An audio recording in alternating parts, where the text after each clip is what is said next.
Hi friend, আমি রানা মেডিকেলের নতুন আর এক ভিডিও নিয়ে চলে এসেছি তোমাদের সামনে। আশা করি কোন টপিকের উপর ভিডিওটা হতে চলেছে তোমরা বুঝতেই পারছো। হ্যাঁ, central venous catheterization in subclavian vein. তো একটা সাবক্লেভিয়ান ভেনে কখন আমরা সেন্ট্রাল লাইন করবো বা তার ইন্ডিকেশনগুলো কী কী আমরা একটু দেখে নেব।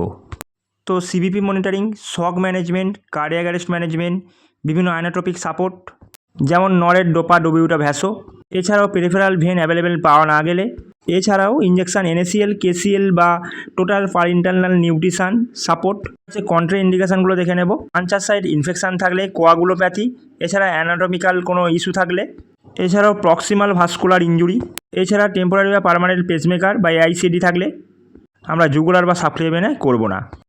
তো পাঞ্চার সাইডটা কোথায় হবে না, puncture side between medially 2/3 laterally 1/3 যে জানসানাল পয়েন্ট সেখান থেকে towards of the humerus of head বা towards of the opposite side shoulder বা স্টার্নাল লজ বা ক্লেভিকুলার হেড যে ট্রায়াঙ্গেল সৃষ্টি হচ্ছে যেটাকে বলা হবে ডেল্টোপেক্টোরাল ট্রায়াঙ্গেল। তো সেই ট্রায়াঙ্গেলে আমরা পিকটা করব।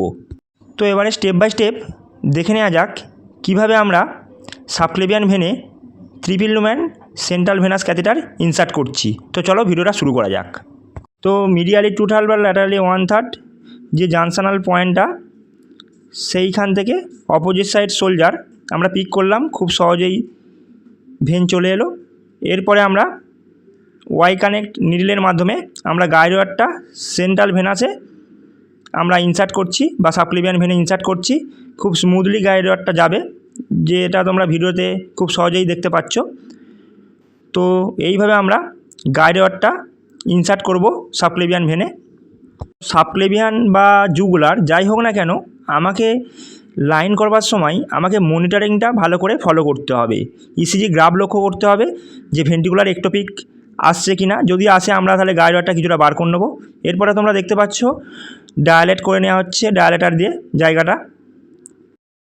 এর পরবর্তীতে আমাদের যে ট্রিপল লুমেন যে লাইনটা, যেটা 7 ফ্রেঞ্জের লাইন রয়েছে, সেটাকে আমরা গাইড ওয়্যারের মাধ্যমে সেন্ট্রাল বা সাবক্লেভিয়ান ভেনে আমরা ইনসার্ট করব।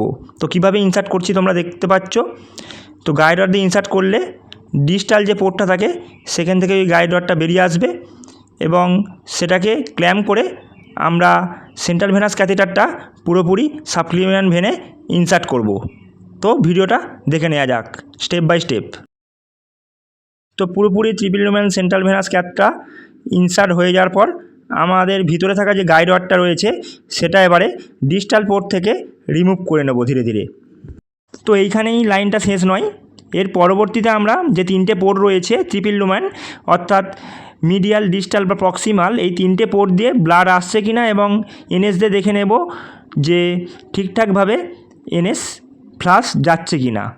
যদি দেখি যে কোনোভাবে কোনো একটা পোর্ট থেকে ব্লাড আসতে প্রবলেম হচ্ছে তাহলে ক্যাথটা কিছুটা বার করব, করে তারপরে আবার ইনসার্ট করব। আশা করি ব্লাড চলে আসবে।